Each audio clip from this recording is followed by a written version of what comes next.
C'est de lui souhaiter la bienvenue et encore lui dire encore bonjour. Par rapport à la question liée à la date, nous sommes le jour pareil 2025 de l'année 2024. Donc, nous sommes le 24 mai 2025. Ça, j'aime bien ça. Hein? Ah bon? Ah non, ça, j'aime bien ça. Ah, okay. Voilà, ce sont là des choses qu'on a apprises de vous parce qu'on les a pratiquées à distance. Et quand on parle de Amirou Konté, il faut parler de Jubé Willy. Quand il faut parler de Jubé Willy, il faut parler de Justin Morel Junior et bien d'autres. Donc, et que ça soit Sorel de partager le plateau avec Amirou Konté, je dirais que c'est un fait de Dieu. Cela va rester encore, ça s'ajoute à la visite surprise du chef de l'État dans l'émission le Ramadan Show. Sur ce plateau aujourd'hui. Voilà, justement. Sur ce plateau. Pas sur ce plateau, c'est-à-dire... Nous l'attendrons. Hein, on reçoit... Il adore les surprises pour le week-end. On a reçu la visite surprise du président de la République et aujourd'hui, c'est nous qui partageons ce plateau avec... Peut-être qu'on pourra recevoir le ministre secrétaire général pendant l'émission. J'adore cette gestion du patrimoine de la Guinée. Nous avons un président très relax, nous avons un ministre secrétaire général très relax, nous avons le chef de cabinet, le directeur de cabinet relax, nous avons les ministres relax. Ils vont se dire la Honda à la barre. Il faut justement leur dire s'ils doivent le faire. Nous sommes à l'antenne jusqu'à 12h55 parce qu'à 13h, il y a le journal de 13h qui va passer. Mais j'aime bien ça. Mais recevoir un chef à l'Allemagne au Méribé. Évidemment. Évidemment. Un chef, tu es content. En fait, c'est le salaire qu'on a eu de toute l'année 2025, que je sois payé ou pas. En tout cas, moi, j'ai eu mon salaire parce que on a réussi le président de la République, le général Mamadi Doumbouya, à qui il faut passer le salut du peuple. Et il te regarde, hein, il est en direct. Il est en direct. Oui, allez-y. Quand vous avez reçu le président sur le plateau, oui. Quel sentiment vous a animé en ce moment précis? Bon, c'était plus fort que nous. Ouais. C'était la joie, la fierté. Et il a fallu qu'on soit fort dans la tête pour continuer cette émission, parce que ça soit la toute première fois en Guinée qu'un président fasse une telle visite dans une émission en direct et que ça soit vous les animateurs. Je pense que mais l'on a été fort parce que la RTG est habituée au direct. On a géré. La joie était là et franchement, c'était, je dirais que le salaire de mon métier. Tu l'as déjà eu. Je l'ai eu. Voilà, tu l'as déjà eu. Tant mieux. Sankiri Moussoma. Qui connaît cette chanson? Dunia Tomborilima. Anomere Moudunia Kolomne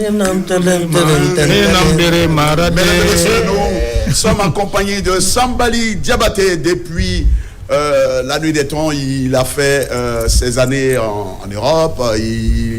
Il a traversé, il a commencé ici. Il était tout mince, mais aujourd'hui il est très volumineux. Oui, bien sûr. Il a pris Sambali Diabaté sur ce plateau donc de Zénith sur Coloma. De ce jour de l'année 2025. Oui, bien sûr. De ce jour pareil 2025 de l'année 2024.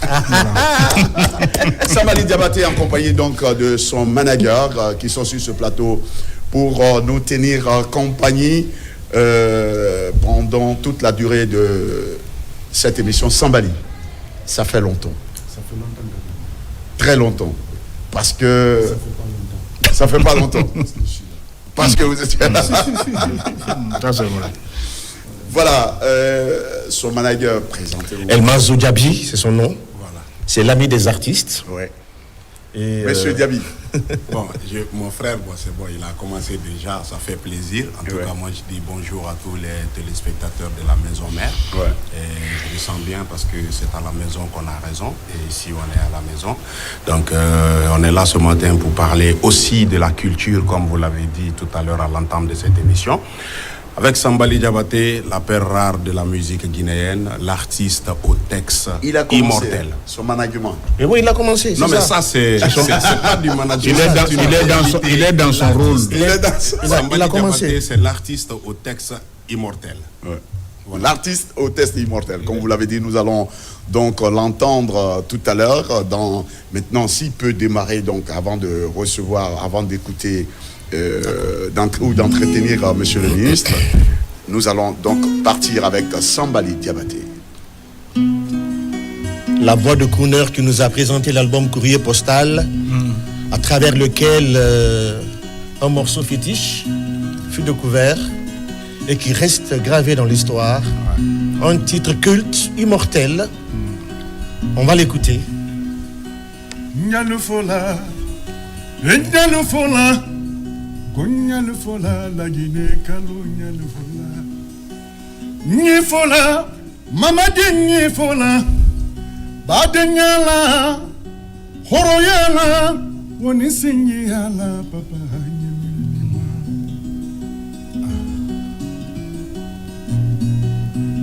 Fulani manekani sosodena anyembolo di nyonga resansema anyewa resansema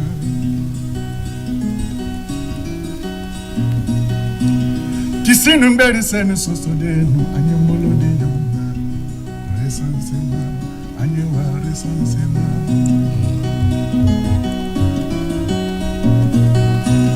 bagani garanka anyembolo di nyonga kakele dabila mamadi tekele fe kawiye dabila mamadi tekumala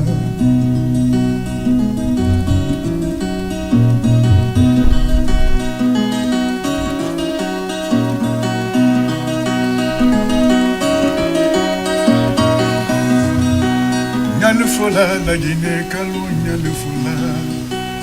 nyalufola la Guinée mombalu nyalufola Nyalufola la Guinée kebalu nyalufola Badenyala Singiala Wonisila mana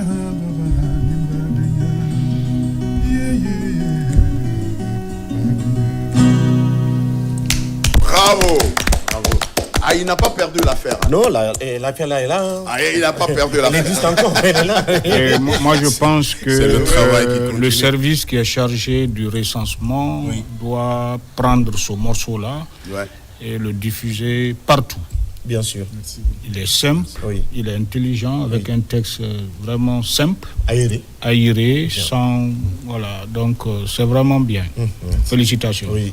C'est ce qu'on demande à tous les artistes, de passer ce message. Tout à fait. Ça, c'est la volonté du chef de l'État, le général, le président Mamadi Doumbouya, qu'on se fasse recenser, qu'on s'enrôle pour que chacun ait au moins un identifiant. C'est un devoir. Si, bien sûr. Ah bon? Je suis plus un réfugié. Je fais partie de la liste. C'est un devoir civique. Se recenser, c'est un devoir civique. Bien sûr. Je ne sais même pas pourquoi on fait du bruit autour de ça. Oui. C'est normal que quelqu'un se recense. Quand on est dans un pays, on doit être dans le fichier du pays. Oui. Et pour être dans le fichier du pays, il faut être recensé. C'est très simple. C'est très simple, le recensement. Et ce que je peux dire, peut-être parce que Sambali a parlé de recensement, et aujourd'hui c'est la vogue en Guinée, ceux qui sont chargés de gérer, de piloter ce gros programme, ce grand programme national, c'est de fournir des efforts pour aller vers les populations. Mais pas des meetings qui ne serviront à rien. Il faut faire des porte à porte. Il faut aller dans les concessions. Il faut aider les gens à remplir les fiches avant de venir aussi comme on appelle, au site de recensement. Parce que quand vous remplissez les fiches à la maison, les gens viennent avec les fiches au site de recensement, c'est plus simple. Mais des gens qui viennent aujourd'hui, demain ils viennent, on ne peut pas les recenser, ils font 2 ou 3 jours, ils ne peuvent pas les recenser, ils se découragent, ils reviennent chez eux. Et donc, c'est des personnes potentielles pour le recensement qu'on perd. Donc, il faut quand même qu'ils changent de stratégie pour faire des opérations porte à porte, aller dans toutes les concessions. Aller dans toutes les concessions, je crois que, comme vous venez de le signaler, je vois des galas de matchs de football pour le recensement, ça n'a aucun impact. Ça n'a aucun impact. Moi, je trouve qu'il n'y a pas d'impact. Et c'est le porte-à-porte, c'est de bouche à oreille qui peut avoir un effet très important pour le recensement. Comme vous l'avez dit, le recensement, c'est normal.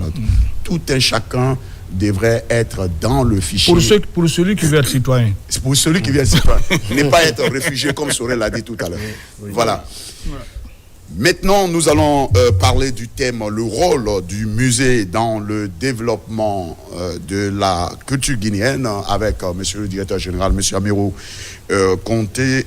Vous allez donc nous parler du rôle et de la mission du musée. Merci beaucoup, merci de m'accueillir sur ce plateau de Zénith pour Koloma. Je ne sais pas s'il y a un terme pour dire quand on vient pour plusieurs fois, 2 fois. Donc, une fois n'est pas coutume, peut-être. Oui, donc pour encore me recevoir sur ce plateau de Zénith sur Koloma. Quand on m'a nommé directeur général du Musée national de Guinée le 17 janvier 2025, j'avoue que j'avais peur. Pourquoi ? Parce que le musée était devenu une institution délaissée. Et donc il fallait relancer le musée national. Mais j'avais trouvé que les nouvelles autorités avaient pris des décisions salutaires pour d'abord rénover le musée national de Guinée. Aujourd'hui, faites un tour au musée, vous verrez que le visage a changé. Rénover d'abord le musée national de Guinée, financé par le budget national de développement. Ça me plaît toujours quand l'État met sa main dans la poche pour financer la culture, parce que c'est ce qu'on doit faire. Mais après, il y a un grand projet, mais un très grand projet, c'est l'extension du musée, accompagné par l'Agence française de développement. Je vais en venir parce que c'est très très important. J'ai duré dans le secteur de la culture, j'ai fait beaucoup d'années là-dedans, plus de 40 ans, pour ne pas dire 50 ans, dans le développement culturel. Mais c'est la première fois qu'un gouvernement prête de l'argent pour investir dans la culture. Et quel secteur de la culture ? Le musée national. Et ça, c'est salutaire. C'est pas politique, c'est pas de la démagogie, c'est que c'est salutaire que l'État prête l'argent pour investir dans la culture. Maintenant, on va en venir à la question qui est posée, le rôle du musée. Moi, je dirais dans le développement du pays, pas de la culture, dans le développement du pays. Je pense qu'il y a plusieurs niveaux qu'il faut citer ici du rôle du musée dans le développement du pays. Il y a la préservation du patrimoine. D'abord, la fonction première du musée, c'est la préservation du patrimoine.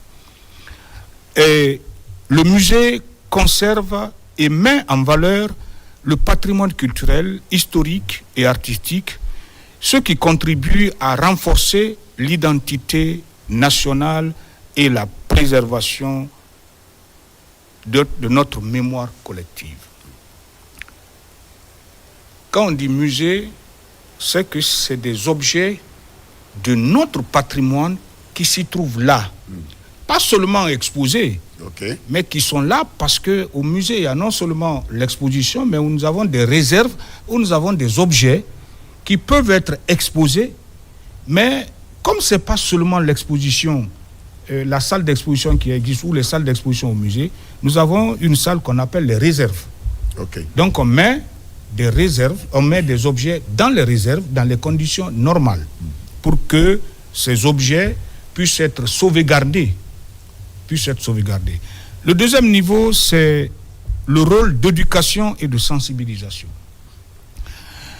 Le musée offre un espace d'apprentissage pour tous les publics, permettant de mieux comprendre l'histoire, la culture et les évolutions sociales du pays.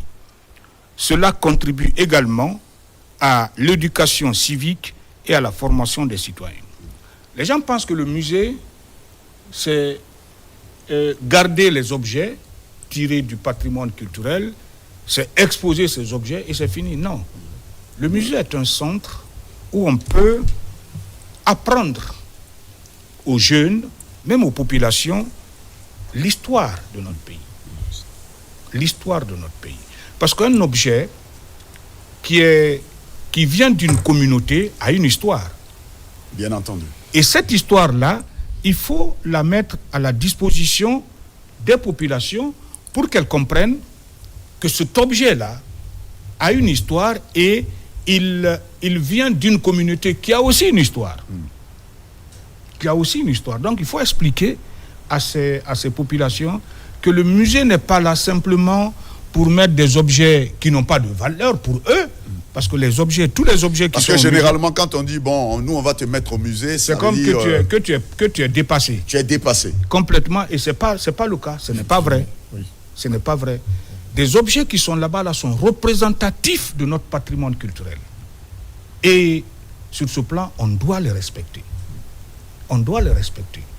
Mais c'est cette stratégie qu'on est en train de mettre maintenant au musée, que le musée soit vu comme une institution forte où les gens viendront savoir leur histoire et non une institution où les gens viennent pour le simple plaisir de pavaner dans la cour et repartir. Ce ne sera plus le cas au musée. Le troisième élément du rôle du musée, c'est le tourisme et l'économie. Et les musées attirent des touristes dans tous les pays du monde, ce qui stimule le secteur touristique, crée les emplois et génère des revenus pour le pays. Un patrimoine culturel riche peut être un moteur touristique important. Quand quelqu'un vient dans un pays qui connaît l'importance des musées, la première des choses, c'est où se trouve le musée. Où se trouve le musée? Moi, quand je viens dans la ville où se trouve ma famille en France, ma dernière fille, quand je viens aujourd'hui, le lendemain, c'est qu'on va au musée. Okay. Le matin, si ça tombe sur un jour, un samedi, le matin, on est au musée. Ça, c'est obligatoire. C'est à partir de ça, j'ai connu l'histoire de la ville. Et donc, ça, c'est important. Mais, vous verrez en Guinée, des gens qui commencent l'école primaire, qui vont jusqu'à l'université, qui ne visitent pas une seule fois le musée national. Même les enfants des Sandervalia, ceux qui sont même eux là d'ailleurs, qui ne visitent pas. Et à l'intérieur du pays, des gens qui sont là-bas qui ne visitent pas les musées qui sont à l'intérieur du pays. Tout le temps, tout leur cursus, jusqu'à la fin de leurs études. Or, il faut apprendre aux enfants qu'il y a un espace, il y a une institution qui leur donne des informations sur notre histoire. Donc les écoles peuvent organiser, comme on le fait aujourd'hui, des visites, n'est-ce pas, pour venir voir le musée. Et nous avons des animateurs qui sont talentueux. Ce que nous sommes en train de faire, c'est que non seulement les élèves viennent, mais que les populations viennent et qu'ils expliquent en langue nationale l'importance des objets qui sont au musée national. Comme ça, les gens vont se retrouver et ils vont venir. On a la recherche, le rôle de recherche et de développement durable, le développement culturel. Le musée favorise la recherche scientifique et culturelle en regroupant les collections et en accueillant des expositions, contribuant ainsi au rayonnement international du pays.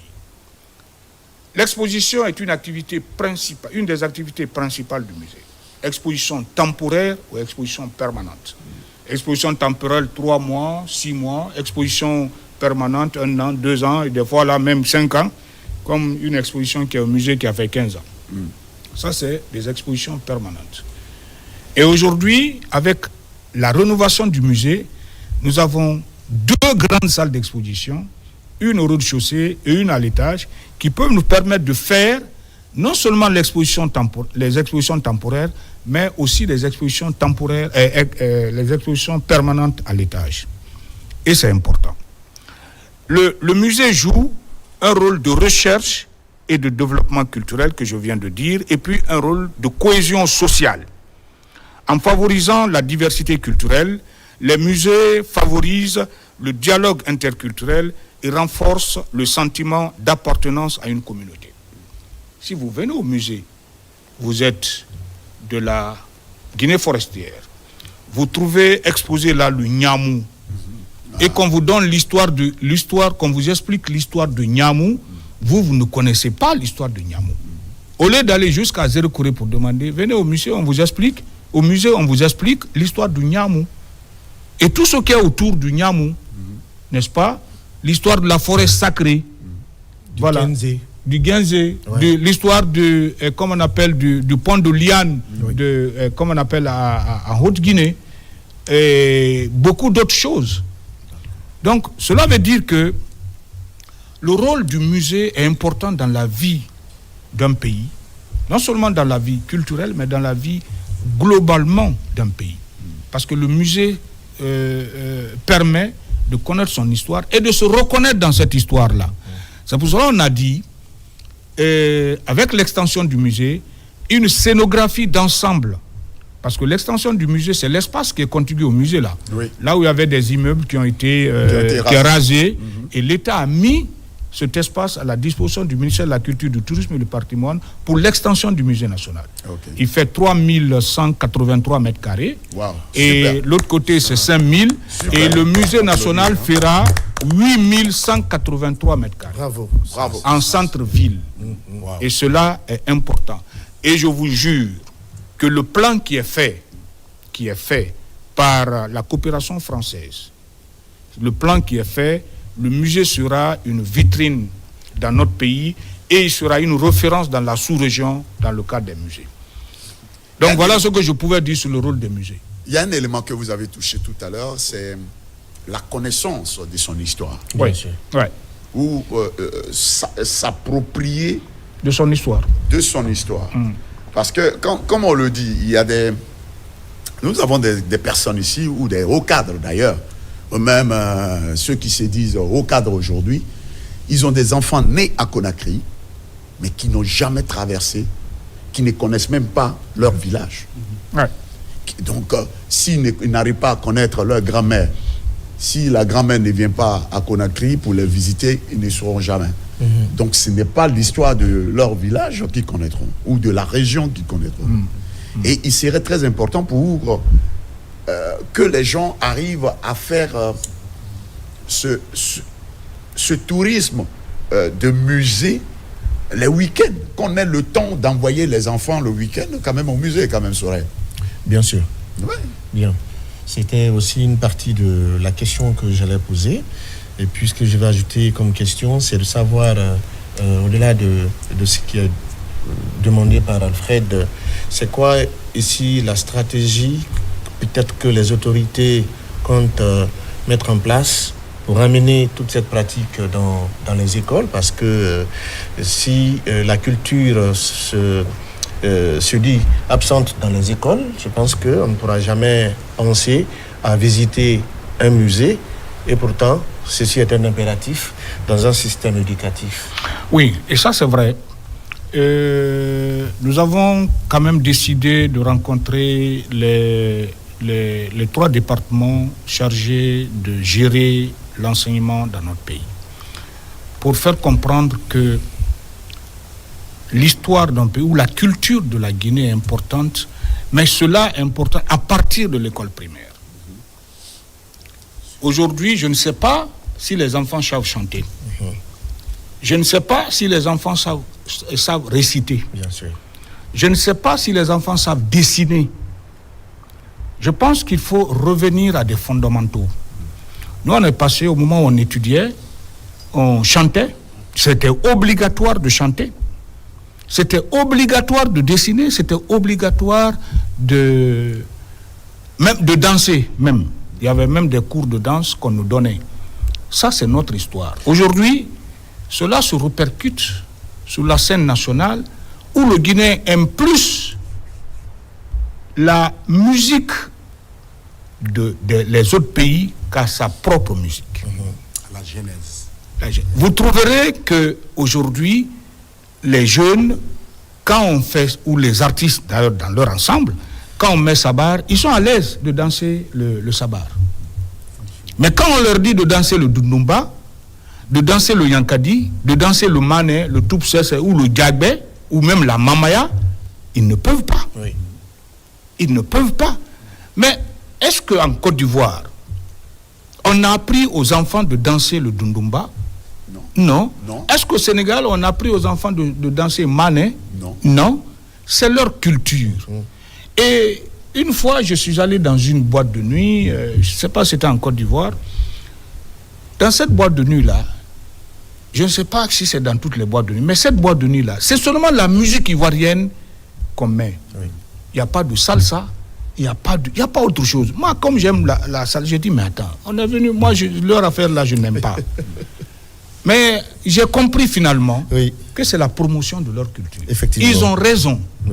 Ils ont raison. Imaginez quelqu'un qui va mettre une musique de Dundumba dans une boîte de nuit ici, les gens ne viendront plus là-bas. Ne viendront plus là-bas. C'est comme les mains. C'est comme les mains. Les gens pensent que nous avons une culture et nous avons une histoire. Allez dans un restaurant, demandez que vous voulez manger du lafidi. Les gens vont vous regarder comme si vous étiez des zombies. Or, le lafidi fait partie de notre mets et de notre mets national. Parce que c'est pas possible. Mais quand tu dis, bon, envoyez-moi du spaghetti, envoyez-moi les gens, voilà. Mais c'est pas le plat de la Guinée. Donc, il y a, comme l'a dit Sorel, il y a que c'est important que les enfants doivent être sensibilisés par une stratégie d'information et d'enseignement à partir de l'école primaire jusqu'à l'université. Nous, par exemple, on a fait le théâtre depuis l'école primaire jusqu'à l'université. Moi, j'ai fait le théâtre depuis la première année jusqu'à l'université, et c'est pour ça que j'ai été membre de la troupe universitaire nationale. Et même après ça, je continue à faire le théâtre. Et il faut que les gens se détrompent. C'est pas parce qu'on fait du théâtre, qu'on danse du ballet, qu'on fait la musique, qu'on ne peut pas être performant à l'école. Ce n'est pas vrai. Moi, je suis un exemple. Je suis un exemple. Je donne un exemple. Ousmane Gueye Sirakonde est un exemple. Je vois Ousmane Afia qui a été chef de cabinet de la primature ici, qui a fait la tour universitaire avec nous. Il y a beaucoup d'exemples que je peux citer. Il y a Amine Touré qui est directeur national adjoint de la culture aujourd'hui. Il y a Sadine Magasouba qui est directrice du théâtre national. Il y a Boulay Dianlo qui est conseiller du ministre de la culture. Il y a beaucoup d'exemples. Et ce qui m'a plu, en ce moment-là, il y avait des encadreurs. Il y a M. Célestin qui était le directeur de la troupe universitaire nationale. Cette troupe a été créée quand nous, on était au collège. Après, on est venu au lycée. Et puis, on est venu à l'université. Mais moi j'ai appartenu à la troupe universitaire avant d'aller à l'université. Il y a Ousmane Keta Oka, paix à son âme, qu'on appelait Bilia. C'était des encadreurs. Ils venaient dans les écoles pour savoir les membres de la troupe universitaire nationale ou les membres de la brigade nationale des pionniers, est-ce qu'ils sont de bons élèves? Si tu as de mauvaises notes, on te fait sortir de la troupe universitaire ou de la brigade nationale. C'est ça l'éducation. Et aujourd'hui, ça se répercute. Ça se répercute. Donc l'enseignement à l'école de notre culture, des arts et cultures de notre pays, est une obligation et les différents départements de l'enseignement doivent y penser. C'est ce que je peux donner comme réponse. En tout cas, c'est un impératif. Les exemples sont là et puis je pense que ce sont des mots qui doivent tomber dans de bonnes oreilles. Ça fait des années qu'on réclame cela, que la culture revienne dans les écoles, notamment à partir de l'école primaire. Sinon on ne fera que répéter, ça ne se fera pas. Le musée est là, ouf de soulagement. On parle d'un périmètre aussi élargi. Ça, c'est au compte de la culture. Tout à fait. Mais il faut savoir, c'est quoi un musée? Quand on vient dans un musée, qu'est-ce qu'on y trouve? En fait, l'institution qui sert de pont entre le passé, aujourd'hui et le futur, ne doit pas être une petite institution.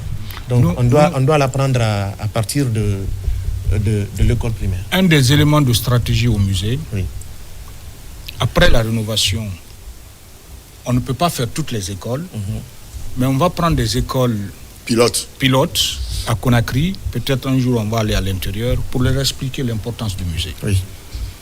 On fera peut-être des captures d'écran, des petites vidéos qu'on va projeter pour que les étudiants comprennent l'importance du musée.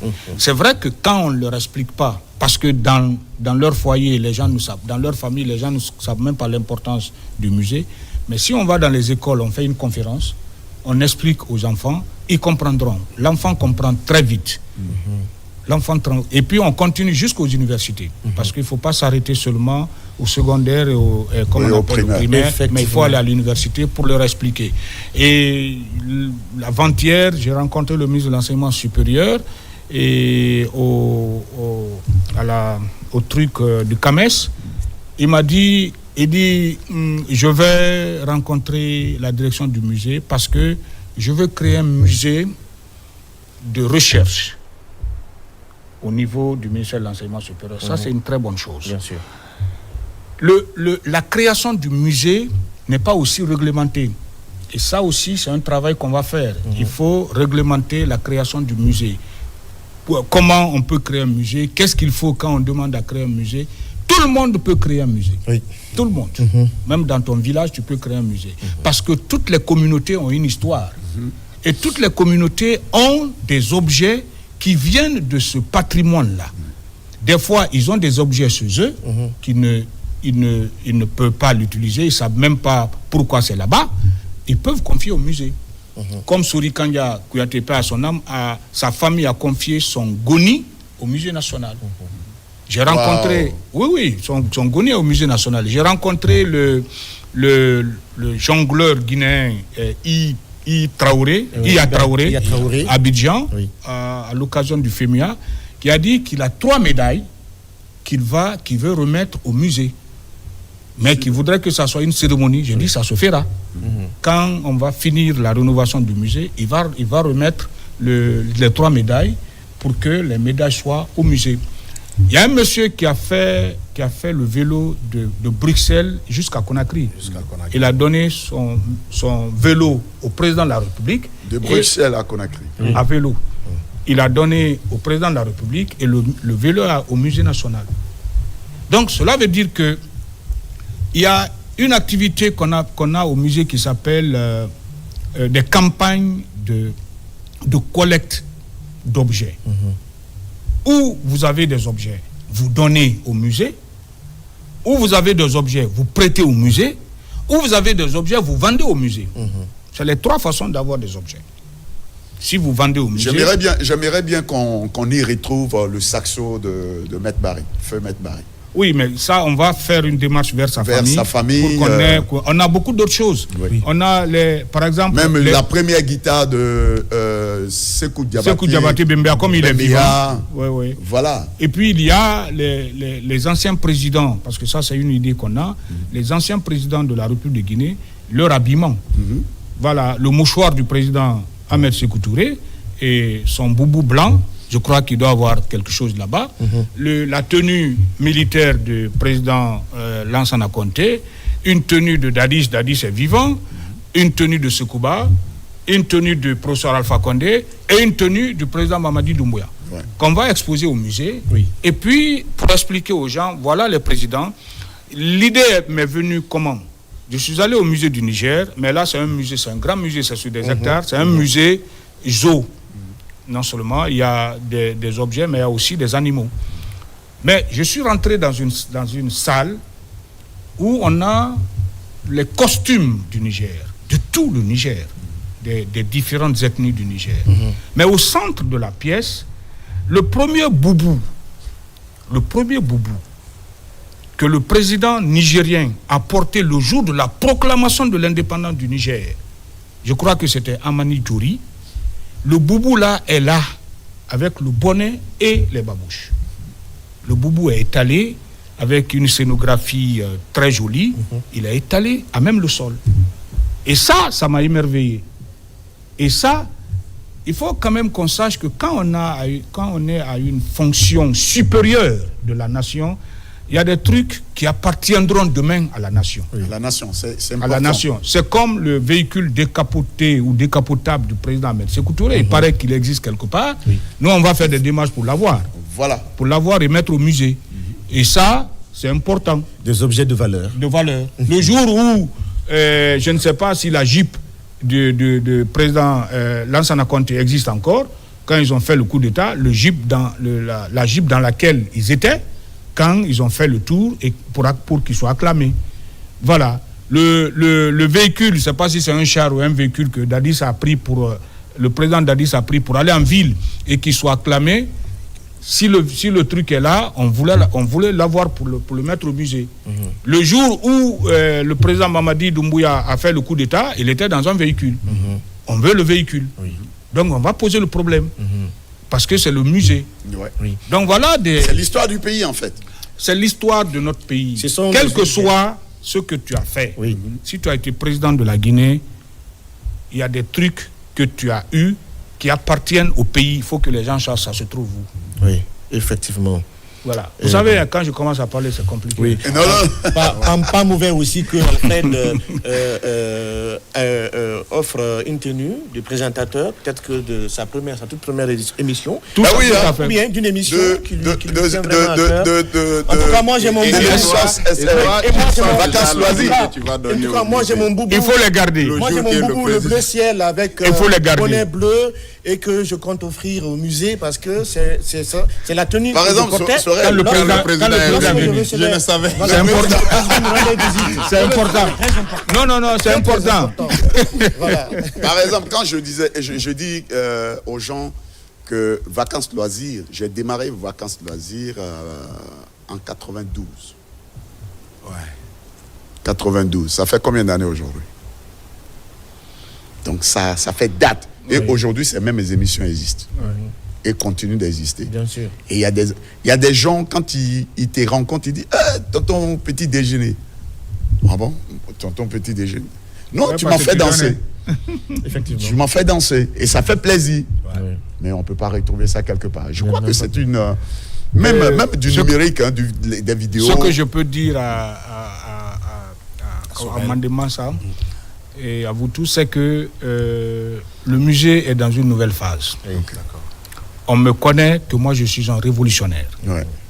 Et je vais révolutionner le musée. Très bien. Il y a ce qu'on appelle le musée numérique, le musée virtuel. Vous savez, nous sommes dans une période où le numérique, comme on appelle, domine. Au musée, il y aura un musée virtuel. On peut donc visiter le musée assis dans son salon. Il y aura des applications pour cela, mais il faut payer. Ah oui, c'est normal. Et on va montrer comment payer. À l'heure là, nous sommes en train de mettre en œuvre ce projet qui, normalement, va prendre fin en 2026. La mise en œuvre. Il y a une responsable de projet qui est arrivée, c'est confié à Culture France et c'est financé par la coopération française. Elle est là, elle a son équipe et on a commencé le travail. Et le mercredi passé, ou le mardi, je crois, il y a eu une performance d'un danseur sénégalais. Le mardi, c'était le mardi que le centre culturel a fait venir parce que le centre culturel, dans ce projet, est chargé de la création de contenu innovant. Et le gars a fait un spectacle avec les masques guinéens. Il est venu d'abord choisir les masques au musée. Il dit qu'il danse avec ça, avec une scénographie. Il nous a fait marcher dessous le baobab là, jusque dans la grande salle d'exposition. Sous le baobab, on est venu à la cafétéria. C'est un danseur, il fait de la danse classique. Et à partir du mercredi jusqu'à la fin de la semaine prochaine, il organise un atelier de formation. Il anime un atelier de formation pour donner la formation aux Guinéens dans le cadre de la danse contemporaine. Parce que le musée virtuel va avoir des idées et autour de ces idées, on met une certaine animation. Vous prenez par exemple le djembé et autour du djembé, on met tout ce qui concerne le djembé, les danses, les percussions, tout ce qui l'histoire, on met autour. Vous prenez l'Andemba, et parce que je n'aime pas l'appellation Nimba, parce que ce n'est pas son nom, c'est l'Andemba. Vous prenez l'Andemba et vous mettez tout autour le rituel de l'Andemba. Et c'est ça, comme on appelle le musée numérique.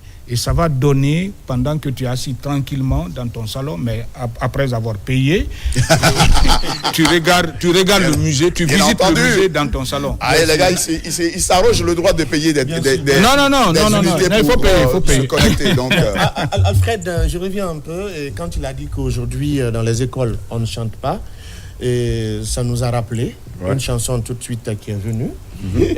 Oui. Donc tu vas chanter. Oui, bien sûr. Maintenant. Ça nous rappelle. On y va d'abord. Oui, on y va avec la chanson. On y va. Ouais. Mais c'est que c'est...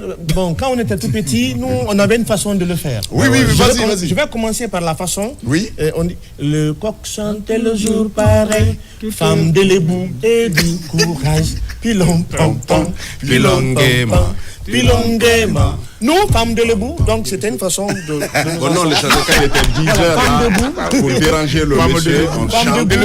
Des chansons comme Mon beau village, des chansons comme des chansons qui nous ont bercés, mais aujourd'hui qui n'existent plus. Je pense que avec ces pratiques qui vont se retrouver dans les écoles, ça pourrait profiter à la culture guinéenne, parce que offrir un bel espace au musée national, c'est encore y donner de la valeur à la culture guinéenne, c'est-à-dire tout ce qui est culturel, tout ce qu'on crée et tout ce qu'on partage se retrouve dans une institution qu'on va appeler le musée. Et ce musée deviendra plutôt, très bientôt, un musée muséal. Tout à fait. Si l'on suit. Non, c'est bon. Voilà. Mais ce que je veux vous dire, pourquoi il y a eu des problèmes, on ne chantait plus dans les écoles après la Révolution. Parce que ça, c'est après 84. Effectivement. Oui, donnez-nous l'histoire. Vous savez, moi, j'étais membre de la troupe universitaire nationale. Oui. Donc, c'est une troupe nationale. Ils ont demandé à tous les ensembles nationaux de faire un rapport sur leur ensemble. M. Moussa Célestin Camara, il vit encore. Il a fait le rapport de la troupe universitaire nationale. Quand il a déposé le rapport, on l'a fait venir et pour lui dire que les élèves étudiants ne doivent plus faire du théâtre, ni danser le ballet. Ça, c'est à la prise de pouvoir par l'armée. Oui. Et depuis ça, on ne parle plus de danse, de chant dans les écoles. Nous, comme on était membre de la troupe universitaire nationale, on s'est retrouvés pour dire « Ah, nous, on aime la culture. » Mais ils ne veulent pas qu'on le fasse parce qu'on est étudiant. Parce que notre troupe s'appelle Troupe universitaire nationale. Mais changeons de nom. Comme le régime encourage les initiatives privées, on a créé donc une troupe privée de théâtre, la première troupe privée de théâtre en Guinée, qui s'appelle Africa Sud de Guinée. Oui, Africa Sud, oui. Tout à fait. C'est la première troupe de théâtre en Guinée. Donc, c'est la troupe universitaire nationale qui est devenue Africa Sud de Guinée. Oui. Comme ils nous ont dit qu'on ne doit pas faire du théâtre, mais comme nous, on encourage les initiatives privées, on a créé Africa Sud de Guinée. Oui. Le nom Africa Sud de Guinée a été trouvé par M. Moussa Célestin Camara, et ce nom, il l'a donné dans le salon de Mangafodé Camara Madina, le grand frère de Massiré Camara. Wow. Parce que presque toute la famille de Massiré Camara était membre de la troupe universitaire nationale. Wow. Donc c'est dans son salon qu'on a donné le nom de Africa Sud de Guinée, le style africain du théâtre guinéen. Oui. Africa Sud de Guinée. Africain du théâtre guinéen. Mais il y a une belle histoire que OC voudrait bien. Je crois il m'a donné un onomatopée là. Il dit quand vous étiez à l'université, vous devez faire, je crois, le camp. Et au camp, il fallait faire le tour. Et vous n'aimez pas faire le tour. Ah, c'est où ce qui a dit ça? Oui. C'était dans la brigade nationale des pionniers. En fait, on nous a menés au camp Kwame Nkrumah. Ce que tu appelles là, c'est le polygone. Oui. Tous ceux qui ont fait Kwame Nkrumah savent le polygone. On te dit de faire le tour du polygone, mon gars, c'est compliqué. Oui. Donc, quand tu fais de l'indiscipline, tu fais le tour du polygone, pas un seul tour. Hein. Oui. Le polygone, c'est un truc qui est maousse, il faut courir. Il faut courir. Donc, comme moi j'étais turbulent, j'étais toujours sanctionné. Toujours sanctionné. Un jour, j'ai fait, parce qu'on faisait des réunions dans le camp, donc c'est moi qui prenais le PV, après je fais le rapport. Donc toute la journée j'écrivais, et qu'est-ce qui s'est passé? Je devais prendre ma garde à 2h du matin. À 2h du matin au mois de décembre. 2h du matin. celui qui a fait la garde de 0h à 2h est venu me réveiller. Il est venu me réveiller, je suis venu m'asseoir devant le bâtiment avec le fusil. J'ai commencé à somnoler. J'ai mis le fusil, je suis allé me coucher. Au rapport le matin, nous sommes tous sur le polygone. Au rapport ce matin, on a dit à quelqu'un qui n'a pas gardé de 2h à 4h, et il a empêché celui qui garde de 4h à 6h de garder. Parce que c'est lui qui doit le réveiller. C'est qui? Je m'avance. Je dis c'est moi, chef. On me dit d'abord à genoux. Je me mets à genoux. Et on me dit de faire le polygone à genoux. Mais j'ai eu mes genoux blessés. Blessés. Finalement, c'est le chef, le commandant du camp, qui a eu pitié de moi. Il dit, ah, mais c'est pas ce monsieur qui a fait tout le rapport hier. On dit oui. Il dit, ah, d'accord, c'est bon. J'avais fait 2 tours. J'avais fait 2 tours. Donc les gens ont eu peur. C'était la discipline. Ou quand quelqu'un parle dans le groupe, vous êtes dans le groupe, quelqu'un parle, il faut le dénoncer. Si vous ne le dénoncez pas, c'est tout le groupe qui est sanctionné. Et quand on vous dit de faire le tour du polygone, c'était la sanction la plus difficile au camp. C'était plus difficile que mettre le sac à dos avec des trucs et pour monter sur le Kakouliba. C'était très difficile. Donc, aussi a raison. Merci beaucoup. Merci. Sambali Diabaté est donc dans cette émission. Sambali, vous allez nous parler un peu de votre... après ce succès-là que vous avez eu, vous êtes parti en France. Qu'en est-il aujourd'hui de votre carrière?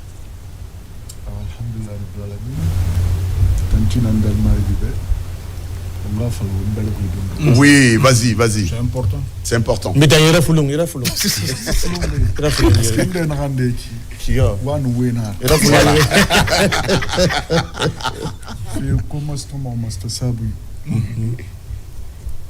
Di fala maler bi journaliste o magori sabu nan na fira ka sabu ni be imuno ma fira na fulina ibna dama seniyama Jati. na yena adama di mahama mini fira mo na tanara di khay mini mo kambi kolona na tanara nkelne be khair pi na sa fotita khair pi man na bilen khair pi Mashallah. Mais na khair ba ko na no fam falama to khoromun na yengi ke yama mais to no mané yengi de parce que mbara la daga muma na kan no ma donde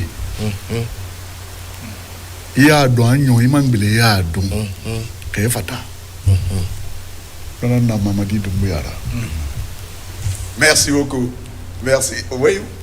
Donc, allez-y. ma kelbe nasiga foteta findim be khair bele nanna qala tala dale na simanu santer lang fi ma bariki hera Jati. yo ala yang ga fe mura famma fe ni sa kwere ri kuye ni be fe yeteto Ina pengunu.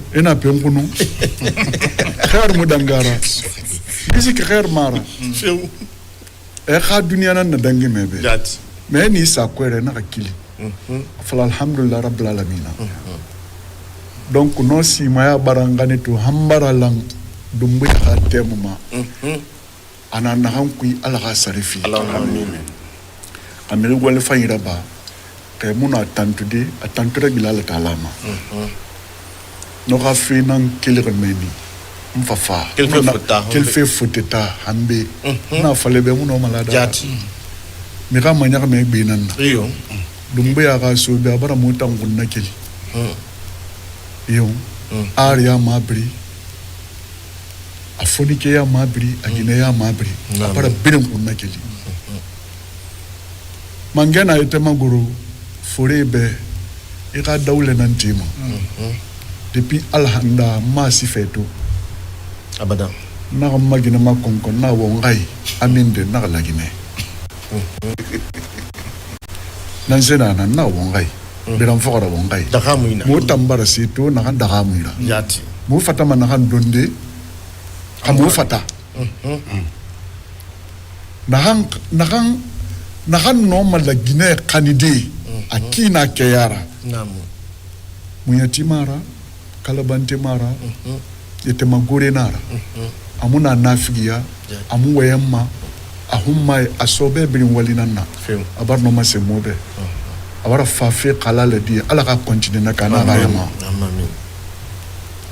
donc ma fafe muya ya fa plateau ma ina kina reno na mfalama marti sa mu no ngri ana kene na ma parce que hanti to ma wina yi alhamdulillah rabbil alamin mo ba gon fori alhamdulillah rabbil alamin to munya ba soral no alfredra tota ne tanayira donc mo no ma wen na wiade parce que wen fa ma question ke anana ma musique fan ana keara ana hora na katafe dundurut mais to el mazo atana bela rasul mbumma malife kema alaku parce que ka ikeli wani ena sanye moye nunde ba fermer ni so na wenira voilà fira mirinam fin mirinanga lui be ma exactement to bera ya gora na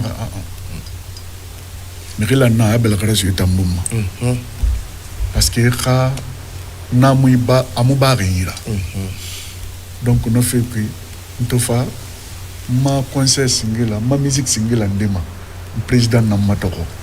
C'est la première fois dans ma vie parce qu'à Wali na bafe artiste yo artiste kay président Matori ala ka simanu yare fima artiste yo artiste kamamadi ka fe ne furi ina ka matoko ibesera wallahi billahi ta'ala ka fe mbira ma fa ina ka difa ya kabila ku ya ko mane ko ne muno ma fakadi nansema par ma couleur ndena ne ka famille ku parce qu'un homme a fait ça. On m'a dit voilà que la Guinée Allah ka be yarim Allah ka be fi mama di ma Allah ka imangenya ndon lugo nyira double wallahi double wallahi amadi double franchement tando depuis mfa la Guinée to kina ke khorono wonno ko be na mageruma mais to be mutema uma yo mamadi ka faikui franchement na ganya mota na mota kulo biri ma falama mais yeli ta falama yo ene fe na na ba yeli dino falama ne franchement ba marti siara fe to fan la Guinée to kina na gadi je préfère nga falu ngoy aller vivre na ba ma France ou une semaine 2 semaines a donga nga fara bango ntawa mai mangesi la na ngo na hamu ba ma yeno ke na hal la Guinée sensation ma la Guinée ra ala Guinée ko na meninara c'est NRD meke ala na ye gorira ala ke continue El Mazo oui umbara sambali gureme ala la Guinée mamadi modèle double fi la Guinée ma ala ko ala la Guinée a développé direct oui. Il va me tuer en plus. Direct. En tout cas, comme l'artiste l'a bien dit, depuis Anarafa, on a volé Faritan. Mais son naran singé meneri, Anaranon, Ara Amassing, c'est un message qu'il a voulu passer au président de la République. Le clip est fait, je crois que vous l'avez.